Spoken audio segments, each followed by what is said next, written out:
देखो बेटे, जब मैं तुम्हें कोई चीज़ कहता हूँ तो उसे कर दिया करो। मेरी तबीयत ठीक नहीं है, वरना मैं खुद ही कर लेता। मैं तुम्हें पास रखता हूँ तो मेरे पोते हो, लेकिन तुम मेरी बात नहीं मानते। अरे दादाजी, मैं खेल रहा था ना। हाँ, दिन भर खेलो। कोई बात नहीं दादाजी, आप हमेशा हमको याद कीजिए, मैं आपके साथ ही रहूँगा। ठीक है, काम के वक़्त तो तुम रहते नहीं हो, अब क्या रहोगे?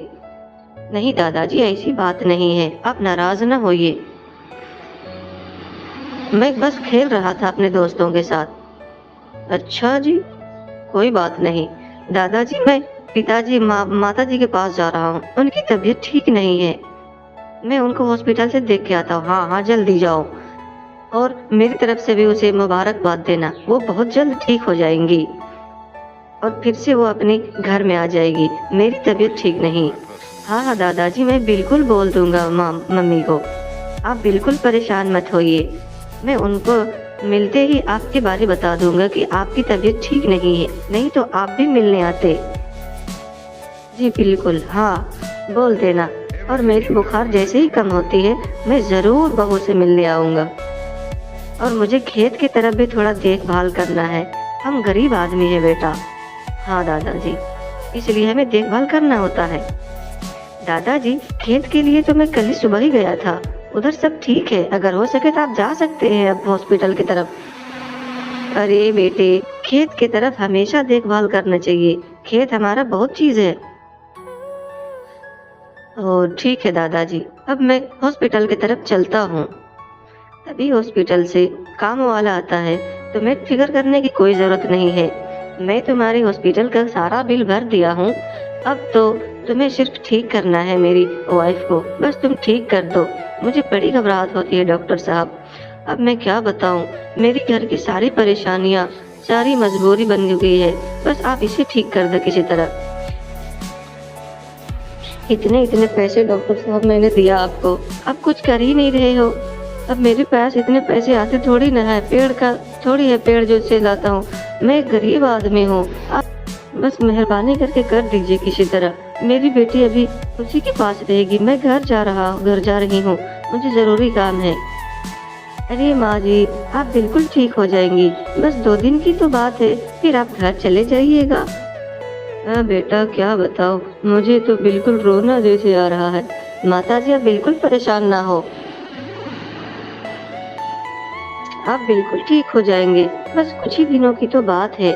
अभी मेरी मम्मी घर गई है, वहाँ से अब आती ही होंगी और आप चले जाओगे।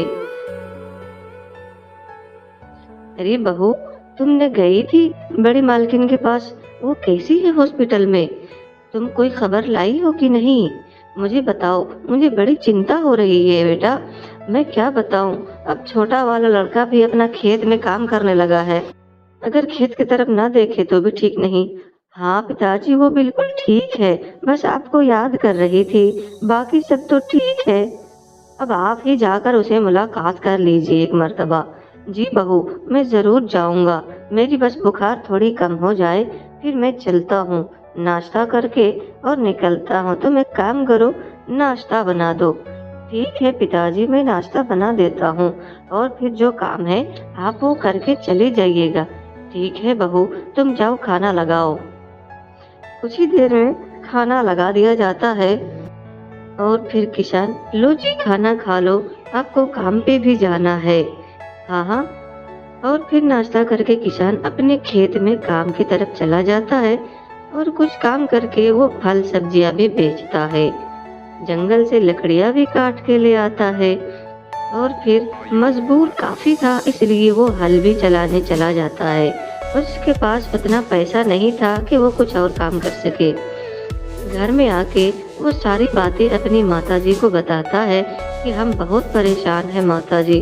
हमारी छोटी बहू, वो भी घर की इकलौती है और वो बुखार से हॉस्पिटल में एडमिट है।